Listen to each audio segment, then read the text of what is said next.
Bloomberg Audio Studios. Podcasts, radio, news. This is the Bloomberg Surveillance Podcast. I'm Tom Keene, along with Paul Sweeney. Join us each day for insight from the best in economics, finance, investment, and international relations. You can also watch the show live on YouTube. Visit the Bloomberg Podcast channel on YouTube to see the show weekday mornings from 7 to 10 a.m. Eastern from our global headquarters in New York City. Subscribe to the podcast on Apple, Spotify, or anywhere else you listen, and always on Bloomberg Radio, the Bloomberg Terminal, and the Bloomberg Business app. A good amount of time here commercial-free with William Lee. He's of the Milken Institute, of course, definitive at the International Monetary Fund, particularly on international and Pacific Rim economics. And Bill, I'm thrilled to have you on after Ira Jersey with a domestic feel. To the rescue, can it be international disinflation and deflation? Will they export price decline and we will import that price decline to assist America? Well, China is the story of disinflation in this world. And what we saw in the latest Chinese data is just the opposite of what we're seeing here in the U.S. The consumer is not strong enough to keep prices up. Certainly the factory prices are coming down like crazy. And the issue is, how many goods from China are we going to be importing to offset some of the hotter domestic services? And I think Chair Powell is going to tell you, not enough. China will be some help on the good side. But we already see that downward trend. And the thing that worries Chair Powell, however, is the domestic services. And unfortunately, that the disinflation from the rest of the world just isn't going to do much to the price of auto mechanics and the price of auto insurance, the price of healthcare, which are the elements of core inflation that the Fed is worried about. So talk to us about some of the spin out of China here, Bill. I mean, for me, when I look at China deflation, certainly the CPI print came in a little bit hotter than expected.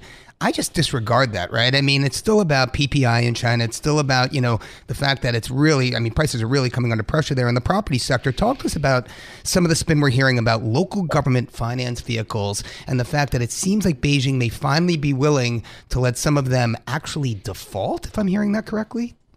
Damon, you've hit the real issue of China right on the head. Right now, China's economy is tottering because the shelter market, the property market, is in disarray.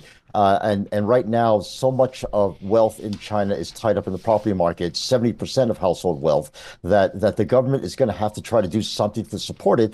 But now what we're finding is that the government's telling us, it may well be that some property developers may have to default and have to go out of business. That, I think, is a shocker because right now, I think that the reform that's needed in China is to reform property market, that disperse wealth so that it just doesn't stay in the property market. But more importantly, the housing market in China requires some kind of government subsidy to give affordable housing. That's well known. But do we have enough of a rental market so that the young urban professionals can actually rent rather than buy? And unfortunately, the way financing is done in China is that local governments depend on selling property to property developers who build new houses in order to survive. And that process is something the government seems to be wanting to perform. Bill Lee with us with the Milken Institute, commercial free in this hour. William Lee with us, and then Jane Foley will join us from Rabobank. A nice lift now to the market, as we said with Ira Jersey, a churn there out of the news, but clearly there's a feeling here of buoyancy in equities. The VIX comes into 14.56. The fixed income space is very deceptive. You've got pretty much unch 10-year, unch 2-year. I got a little bit of 30 bond love, higher yield. But where you really see it's the inflation-adjusted yield, Damian Sassower, back to 1.82%. And I'm sorry, we've basically gone round trip back to inflation and real economy buoyancy, I guess is how I would put it, off that 10-year real yield. Tom, and I'd like to highlight what Bill said. And it's not really about China. It's about the inflation dynamic and how it grips the globe, not just the U.S. here. And today, underneath the CPI print we saw here in the U.S., we got some inflation data out of India, Germany, and Brazil. And outside of Germany, which was flat, India and Brazil, you're seeing price pressures rise. So, when Bill talks about, PPI and deflation in China and how that's being exported to the rest of the world, Bill, take us through that calculus. How are we seeing inflation actually accelerate in some of these markets outside of the U.S.? Well, the demand and supply, as you know, Damien. And on the supply side, we don't see a lot of commodity prices going up because the rest of the world's economy, especially when we include China, just isn't strong enough to push up commodity prices to offset a lot of the deflationary trend on the industrial side. And for countries like the United States, where the domestic service component is such an important part of overall inflation, we're somewhat insulated. We're really a relatively closed economy when it comes to inflation. Other countries that are much more dependent on goods and their baskets are much more heavily dependent on goods rather than services, that's where the deflationary impact is the greatest. Got a great team here at Bloomberg. This is the secret of the terminal. We've got terrific top live market coverage, riding the herd on inflation. Yizhe, obviously quoted worldwide. End Curran, Chris Anstey out there today, and Sebastian Boyd. Some of the insights, Damian Sassower. The food index was unchanged except for Paul Sweeney's $86 steak out in the Rockies somewhere. The core measure was boosted by shelter, you think, in New York City, airfares, you think, motor vehicle insurance. What's it cost to insure a car? It used to be like an afterthought. Yeah. Forget about that. It's like actually tangible. Apparel, that's, that's Lisa. She's going nuts on that. And what in God's name is recreation? I mean, I don't know what that definition is. I can define recreation for you, but I prefer not to do it on air, Tom. Okay, why don't you go to Bill Lee here? I mean, Bill, Bill, you hit on, look, this is just a clinic. I mean, commodities, terms of trade, the importance of goods pricing and how that impacts markets, not just, outside of the U.S. who aren't so reliant on it. Talk to us a little bit about that. Talk to us about El Nino. I mean, with bad coffee harvests in Vietnam, poor cocoa yields in Africa, weak soybean crops in Brazil. How are commodity prices, impacting inflation in other areas of the planet? I think one thing we've forgotten is that we have a war in Ukraine. Ukraine is a breadbasket for the world in terms of wheat and cooking oil exports. And so what we actually have is a shortage in many, many areas. Now, it's offset by a lot of bumper harvests elsewhere, but I think that uncertainty on the commodity supply side is something that the markets really haven't priced in for the rest of the world. But the U.S. trader is someone who's really focused on what impact this had on the consumer of the United States, and really has very little because the other countries have offset that uncertainty. But certainly a lot of the emerging markets who are dependent on Ukraine is really getting hurt. Standard & Poor futures 5217, up 0.6%. Dow 39,300. I'm not on the 40,000 watch yet. Jon Ferro asked me that this morning. I said, no, I'm not on the 40,000 watch yet. NASDAQ up a solid 0.8%. Billy, I got a couple more questions for you, and this goes off your heritage at the IMF. Gorgiev and Company stopped me cold, pushing on a year ago, with a 5-year view that was remarkably tepid on global growth, including America. Is that 5-year gloom being tested right now?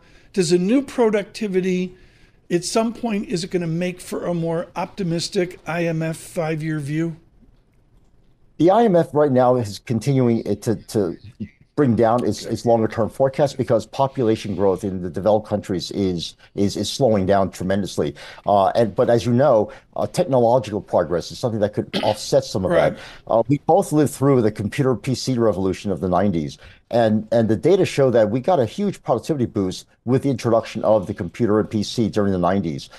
And unfortunately, it was transitory. But the transitory period was over a decade, and it doubled the profits per unit of output during that period. What we're seeing, beginning of a similar revolution in AI, and I'm very confident that we're going to be seeing that kind of productivity boost, and that will offset some of the price pressure that we're seeing, but it won't do it for another 2-3 years. And that's what the Fed is looking forward to. And markets have not priced that in properly because the neutral rate is going to be much higher over the next 3 to 5 years than markets are anticipating. Robert from a goalie camp up near Hamilton. It's up near Lake Moraine. I don't know if it's Colgate or Hamilton.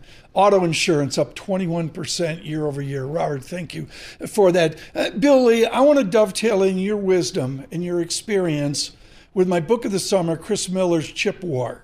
Withered Taiwan, how fragile does a giant like Bill Lee see Taiwan in their integrated circuit system right now? You have to remember that Taiwan is going to be your source of the productivity revolution and the AI revolution. If China really decides to make use of the disruptions in the world and the geopolitical uncertainty by doing something to Taiwan to threaten its independence, you're going to start seeing that supply shortages of the sort that you never saw before. COVID is going to look like a little drop in the bucket compared to what a shortage of chips will do. And I think that's something the markets have completely underestimated. So I think the risk of a sustained huge productivity shock and a supply shortage of chips is very, very real if China starts to divert attention from its withering economy by focusing on a little bit more aggressive posture to try to raise nationalism. And this goes to Admiral Stavridis' new book, 2054, out today. Thank you, James Stavridis, for being with us before Billy. Damien? Bill, bonds are rallying here. I mean, we've got the 2-year up down 2 bips. We've got the 10-year down 2 bips to 4.08%, and the dollar is rallying, Bill. Talk to us about falling. Talk to us about the runway for the dollar to weaken in this environment. I mean, most people would think, structurally speaking, real yields or, yield differentials here in the U.S. are going to remain wide. You've got the U.S. exceptionalism story. Talk to us about the runway for dollar weakness here. Damien, I think the story of that you were just talking about, that we got a little bit hotter print on inflation, and yet the fixed income markets are pretty confirmed with the fact that we are in a declining rate environment. Yeah. So they're very confident that Chair Powell will be lowering rates. The issue is how much, how soon, and how fast. Yeah. And it seems like the burst in inflation that we saw today isn't enough to convince markets that the Fed will be deterred from its downward path. And Bill, I touched on yield differentials, and there's no wider yield differential than you look at, any currency and China, right? I mean, you look at yields in China, the 10 years at 234 now. I mean, just off an all-time low. Talk to us about this funding currency dynamic with the BOJ now potentially tightening rates and, basically the Japan no longer being a funding investor's paradise. How you're seeing some switching into the China yuan, into a currency that seems weak and might even weaken further. Absolutely, and in fact, I think the markets have really misplaced its attention on the Japanese yen. Yes, it is a funding currency, but the Japanese yen is also something that has traditionally been a domestic currency and domestic bond market, because most of the holders of JGBs are Japanese. And right. I think the fact that China is really pushing its way into becoming a reserve currency and digitizing its economy, digitizing its currency, trying to get more and more emerging markets to use it as a transactions currency. The prominence of the renminbi in the future is going to be much greater than I think that people realize. And that may be that next competitor for the U.S. dollar prominence. Bill Lee, thank you so much. With the Milken Institute, what a smart idea from our team.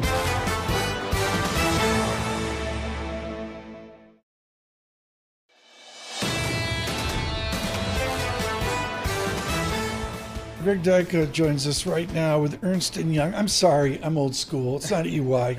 Yeah, I know you got 8 consultants saying it's EY. It's Ernst & Winnie. Okay, my grandfather's accounting firm was Ernst & Winnie, so I'm always there. EY Parthenon. Greg Dyka is with us right now. I want you to talk about the disconnect of fancy people like you, and our listeners and viewers are going, these people are nuts. There's no disinflation. I get that more than any other comment from the fans out there. There's a massive disconnect between society and people like you, right? There is a massive disconnect, and that's because most people don't necessarily think about inflation the same way us economists and academics think about inflation. When we think about inflation, it's essentially the pace of growth of prices, of costs, of wages. Most people think in nominal terms. Most people think in terms of levels, right? They think about cost levels when they go buy their groceries, when they're buying gas, or even business leaders think about wage levels in terms of the aggregate wage bill for a company.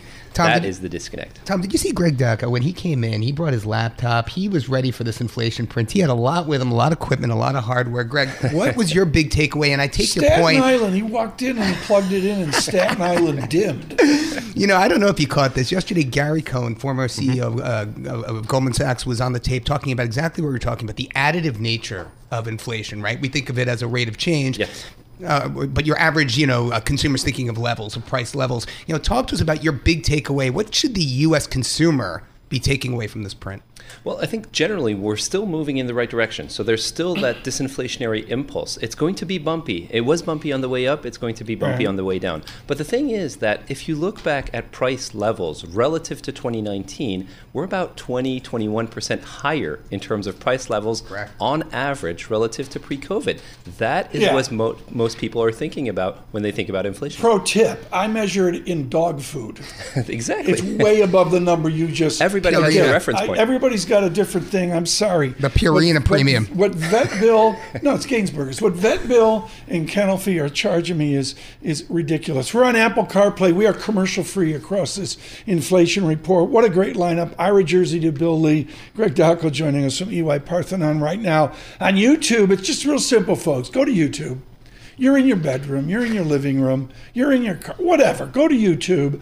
Search Bloomberg Podcasts, and we are there with a wonderful live chat as well. Damien? Yeah, talk to us about shelter. Talk to us about some of the components within the print we just saw, Greg. I don't know if you had a chance to take a look. I mean, talk to us about the supercore.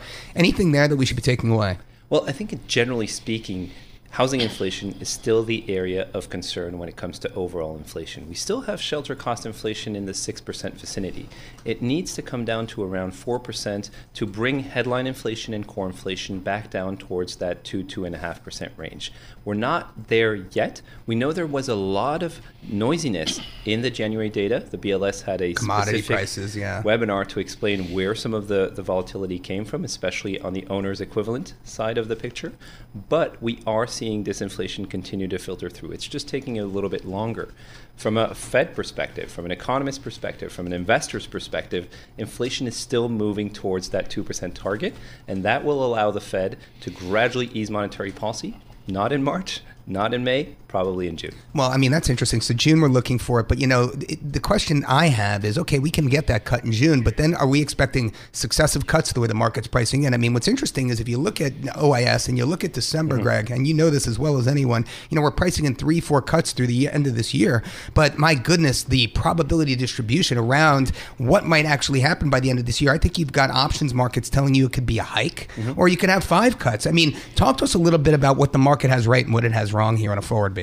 I think the key differential here in terms of Fed participants' view of where monetary policy is going to head, where investors think policy is going to head, is largely a function of the fact that the Fed is heavily data dependent. And that heavy data dependence in a volatile environment is a very risky proposition, because anytime you get a reading that's not in line with inflation expectations, with employment expectations, markets start to rapidly reprice expectations. You have an EY difference. You people in consulting really have a different handle across the fabric of America from market economists and Wall Street journals. What is EY seeing in terms of GDP spirit out there? Well, I think there are 2 things that we're hearing from our clients that have differentiated our perspective in terms of the economy. Number 1, the fact that the labor market is very different today than it was before the pandemic. The value of talent remains much higher. We had been telling a lot of our clients that because that value was higher, we weren't going to see the wave of layoffs that we've seen in prior pre-recessionary environments. That's what's held up the economy. Number 2, there's much less pricing power. That is why I'm confident that the last disinflation mile will not be the most difficult. More price insensitivities, reduced markups, those are the types of dynamics that in the end really drive inflation. It's not about the month-over-month change in some idiosyncratic factors. Thank you, Greg Dackel. I greatly appreciate it. EY Parthenon. A gentleman from Michigan, thrilled to have with us this morning for this entire half hour, Michael Wilson. He's at Morgan Stanley, co-chief equity strategist, CIO, and among other things, author and driving force behind really smart 36-page research pieces on what matters at the moment. Mike Wilson, good morning. You people have done a tour de force on AI and on what's to come. Does Mike Wilson believe in the stock market and believe in AI? Well, good morning, Tom. Thanks for having me.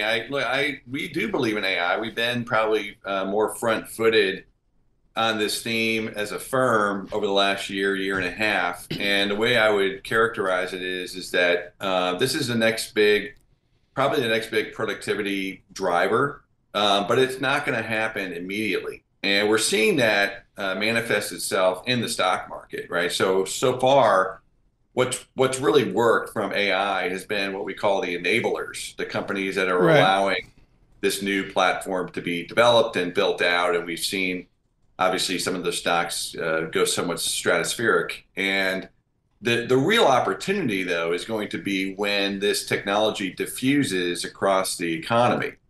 And that would be the adopters. And that's very, very early days. Now, there's been some winners in that already, but boy, it's it's kind of hard to find them so far. The other theme that we've been really espousing for the last year and a half, and we were early on this, is this idea of operational efficiency. In fact, many companies adopted that phrase for their own taking because that's what they needed to do. Over the last year, as you know, it's been a very unbalanced economy where you have a very heavy-handed government influence, which is kind of keeping the aggregate statistics strong. And then you have companies that have unique growth opportunities.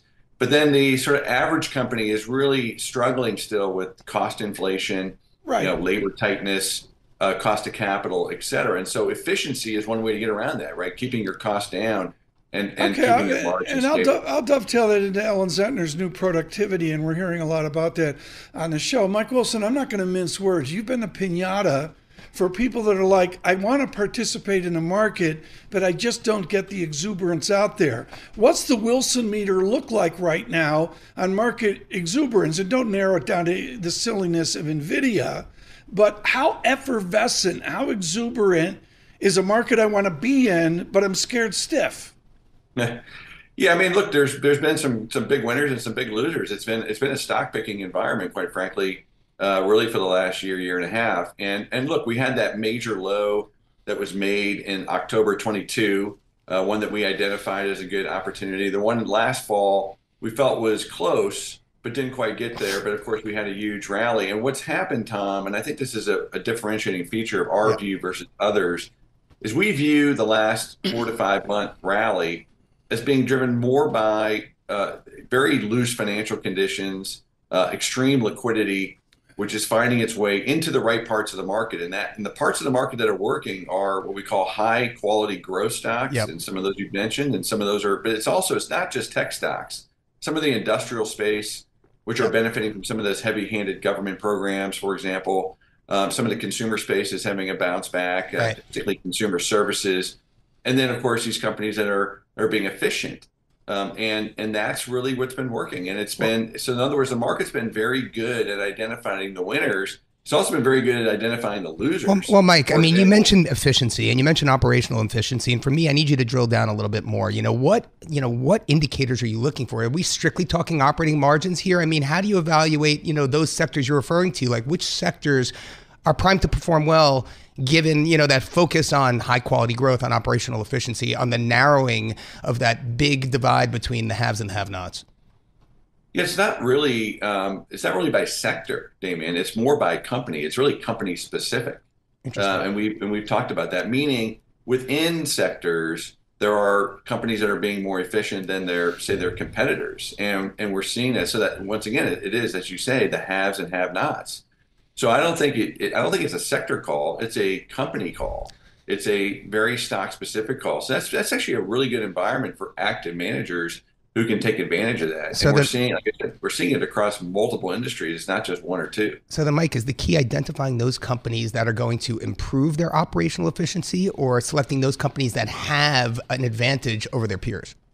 It's both. And one of those advantages is just sheer size, having scale, having the ability to kind of manage your cost structure, being efficient with your labor and hiring, and that's a pure scale argument. Then, of course, there are companies who are using various technologies, not just AI, to make their existing businesses more efficient. There are some, what we've discovered is within AI, ironically, the companies that are actually being the most efficient are tech companies. They're the ones who are actually able to reduce labor and headcount, particularly in coding.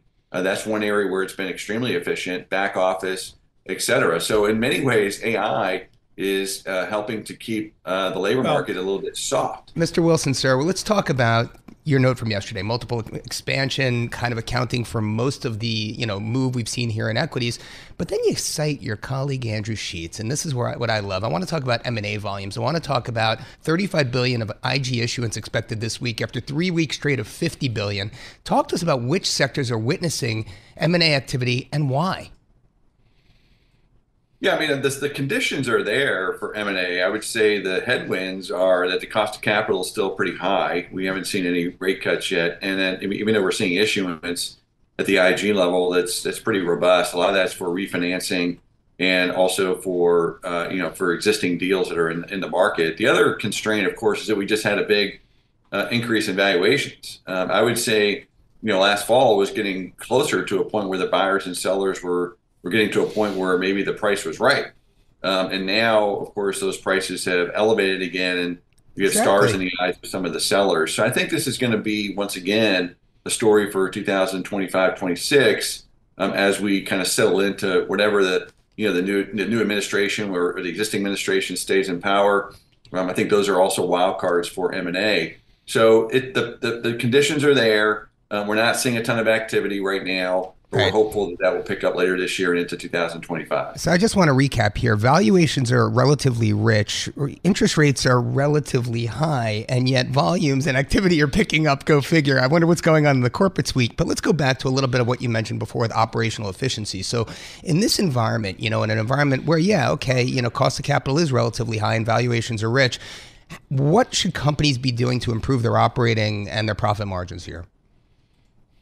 Well, obviously, if you have some top line, that solves a lot of problems. So I think a lot of companies are trying to figure out what the next product cycle is. How can they be different than their competitors and drive top line growth? I mean, that solves many of your problems. Look, I think what corporate America is very good at and has been very good at for decades is cost cutting. Okay, we're world class in cost cutting, and I think they've done that. I mean, most companies have cut costs. They have kind of whittle things down to the bone. And what's interesting is in the last 6 months, if you go back to the fall of last year, right? So October, and this is something that doesn't get discussed. And at the end of October, it looked like we were sort of careening towards the wall, right? I mean, stocks were basically making new lows. Companies were starting to talk about maybe a layoff cycle. They were going to have to do that. And then, of course, came in this big short squeeze at the back end of the Treasury market, and then the Fed acquiesced and said, hey, we may be cutting rates next year. And that provided the hope that rates are going to come down. And so we bought time. And what we're seeing now is this big hockey stick in expectations for the second half of this year. Okay, there's a big, if you talk to most companies and listen to most companies, what they're saying, yeah, first quarter, still things are kind of squishy, maybe the first half, but the second half, things are going to really pick up. And that may happen. But I'll tell you right now, if it doesn't happen, then we're going to see more cost cutting in the summer. And that's probably why, the risk of a hard landing has still not been exterminated, right? You still have a 30% chance that there's going to be a layoff cycle if business doesn't pick up in the second half of the year. What I want to talk about now, folks, Damien, help me out here. Yeah. Mike Wilson, the vogue now, and Morgan Stanley, I assume, is not doing this, is the 2X Mike Wilson fund, the 3X Mike Wilson fund, the 4X Mike Wilson fund. Mike Wilson on the benefit but the tragedy of leverage. We're at that giddy season. How does this work out, Mike Wilson? How does it play out? Well, I mean, you're talking about the benefit of leverage in investing or in the economy? I would say in investing right now, we're inundated here at Bloomberg Surveillance every day with a 2X, this ETF, 3X, even 4X. All my radar's up, Mike Wilson. Well, that's just the greed versus fear dynamic. I mean, I think, obviously last fall we had a lot of fear priced in, and now we have a lot of greed priced in. So we are seeing speculative activity pick up in a meaningful way. I would say the daily expiration options market is probably your single best example of that.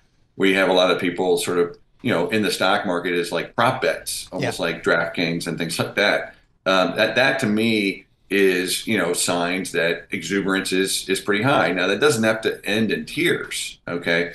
Leverage isn't always bad, but, we have a situation where people are reaching for risk because, there's FOMO. Yeah. And, that's where the pendulum is right now, Tom. And that's why we're probably a little bit more cautious than some of our peers. I think a lot of folks, all they've done is raise their price targets based on higher multiples. And we're not willing to do that because we don't see the condition, we don't see the justification for higher multiples, given that we have basically no earnings growth across the broader economy. A situation that's still kind of a difficult operating environment. And so we're going to be very selective. And that's why we think it's, you got to be a stock picker here. You can't just buy the index. Well, I mean, Michael, you're hitting right on the point here. I mean, look, volatility has come off a bit here, but it just doesn't feel that way, right? And I think that goes down to the type of investor you are. I wonder if you could talk to our audience a little bit about, those traders who are in the market who look at volatility on a day-over-day basis, right? Delta hedgers, for example, guys who have to deal with real volatility. And those who are more longer-term, let's call it carry investors. I'm a fixed income guy, by the way. So they're looking at volatility on a month-over-month basis. And from that metric, vol looks, yes, relatively low, right? So talk to us a little bit about those divergent investment, I guess, theses, those investors who have to look at, option markets and vol and leverage and assess it for what it is. And it means different things to different people. Well, I think I'd characterize it maybe a little bit differently and just say that index level vol is very low, but single stock vol is still quite high, right? We have a high dispersion within the equity market, right? Single stock volatility, sector volatility, even RVs, but then at the index level, it's been very compressed. And one of the reasons for that is that there are a lot of new products out there that are vol selling strategies. Yep. Okay. Now, over time, I would agree that selling vol is always better than buying vol. Okay. Like that's just a better strategy. And, these products are kind of keying off of that. So there's been a tremendous amount of downward pressure on volatility because of these vol selling strategies. And I think, that's a bit of an illusion. Okay. Right. There's plenty of opportunity within the market from a volatility standpoint. But once again, it's at the single stock level, not at the index level. Mike Wilson, generous of you to be with us for a half hour. You will be out on Single Best Idea, our new podcast here. We'll do that. You'll see that later this afternoon in the digital mix and processing here at Bloomberg Podcast. Mike Wilson is with Morgan Stanley.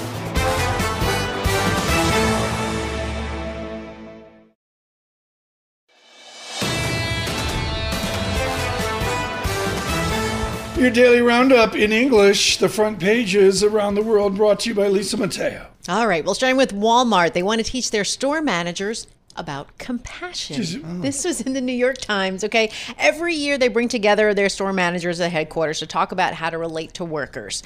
The problem is that the workers say the company's business practices have not been the best. They complain about physical, mental, emotional health. So Walmart wants to change that. So they bring all these managers down. So the New York Times got inside to this meeting. But I mean, you've heard about it. Walmart like sweetening the deal, right? Compassion's called a pay raise. Yes, they're increasing pay. Compassion's a pay raise. But it's the feelings. Team building. Yes. Feelings. Yes. I like team building exercises. See? When I started in this business, Lehman Brothers, I was an associate there. They had a team building exercise. We went away to some junket. It was amazing. They took me, they carried me, they put me through a hoop. It was unbelievable. You had to see it. It's about solving problems, Tom. We need a team building had to fit me through a surveillance hole. road trip. I'm old school on this. It's called, okay, you got 25 people at Walmart. Who are the top 3 performers? Lift the compensation. Next. There you go.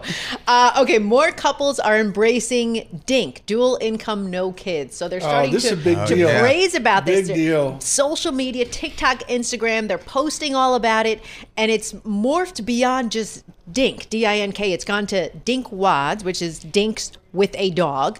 Sinks, single income, no kids.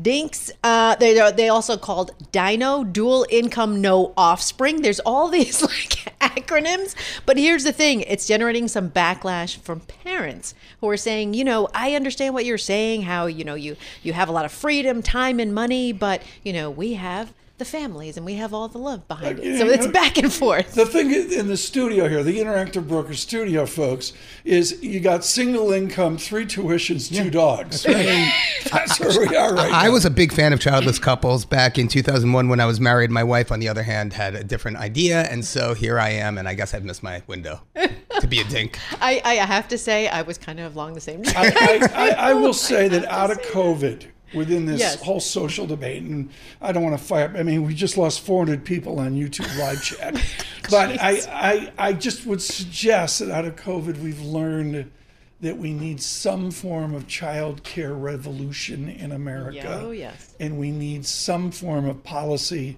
where well-meaning 20-year-olds or 30-year-olds going, I could never afford the life of Damien Sassower. That's happening daily. His textbook bill at Miami. How much was a text bill?